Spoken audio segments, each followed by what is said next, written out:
50 காசு 1 ரூபான்னு பக்கத்தில் இருக்க பெட்டி கடையில் பன்னு வாங்கி சுற்றிட்டு இருந்த காலம்லாம் போய் இப்போ வீட்லேயே நம்மளே பிரெட் பேக் பண்ணுறத நினச்சா கொஞ்சம் சந்தோஷமாக தாங்க இருக்குது. பிரெட் பேக் பண்ணுறதுக்கு ஒரு பவுலில் 1 table spoon east, 2 teaspoon sugar, 60 ml warm water சேர்த்து 10 மினிட்ஸ் விட்டுருங்க.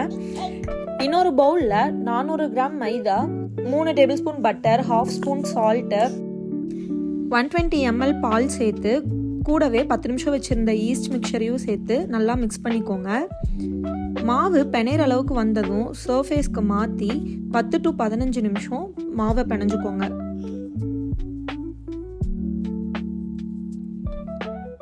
ஃபஸ்ட்டு கையில் ஒட்டும், பிணைஞ்சிட்டே இருந்தீங்கன்னா கையில் ஒட்டாமல் வரும். ரொம்ப கையில் ஒட்டுற மாதிரி இருந்துச்சுன்னா கொஞ்சம் வரமாவை டஸ்ட் பண்ணிக்கோங்க. ஒரு டைமில் 1 டீஸ்பூன் மட்டும் டஸ்ட் பண்ணுங்கள். ரொம்ப அதிகமாக பண்ணிங்கன்னா மாவு டென்ஸ் அதிகமாயிரும். 10 நிமிஷம் இந்த மாதிரி நல்லா இழுத்து பிணைஞ்சுக்கோங்க. பிணைஞ்சிட்டு ஒரு பவுலில் லைட்டாக வெண்ணெய் க்ரீஸ் பண்ணி மாவு உள்ளே வச்சு பிளாஸ்டிக் ராப் போட்டு க்ளோஸ் பண்ணி வச்சுருங்க. 1 to 1.25 மணி நேரம் அதை எந்த டிஸ்டர்பும் பண்ணாமல் ஒரு சைடில் வச்சுருங்க.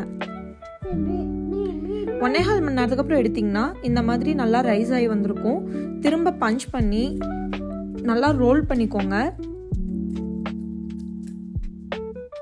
இந்த மாதிரி அழுத்தி ரோல் பண்ணுங்க. ரொம்ப ப்ரெஷர் தர வேணாம், லைட்டாக ப்ரெஷர் கொடுத்து ரோல் பண்ணி நீங்கள் பேக் பண்ணுற ட்ரேல வச்சு செகண்ட் ரைஸ்க்கு விடுங்க. இது வந்து 40 to 45 மினிட்ஸ் இருந்தால் போதும். 45 மினிட்ஸ்க்கு அப்புறம் இந்த மாதிரி நல்லா ரைஸ் ஆகி வந்திருக்கும். மேலே கொஞ்சம் மாவு டஸ்ட் பண்ணிவிட்டு அவனில் 350 டிகிரிக்கு 35 மினிட்ஸ் பேக் செஞ்சு எடுக்கணும்.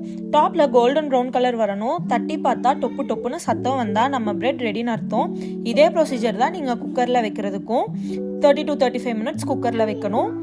இப்போது வெளியே எடுத்துகிட்டு கொஞ்சம் வெண்ணெய் தடவி ஒயர் ரேக்கு மாற்றி நல்லா கூலானதுக்கப்புறம் பீசஸ் போட்டுக்கலாம் நம்மளுக்கு வேணுங்கிற ஷேப்பில். Tata, bye bye. இன்னொரு ரெசிபியோட நெக்ஸ்ட் வீடியோவில் பார்ப்போம்.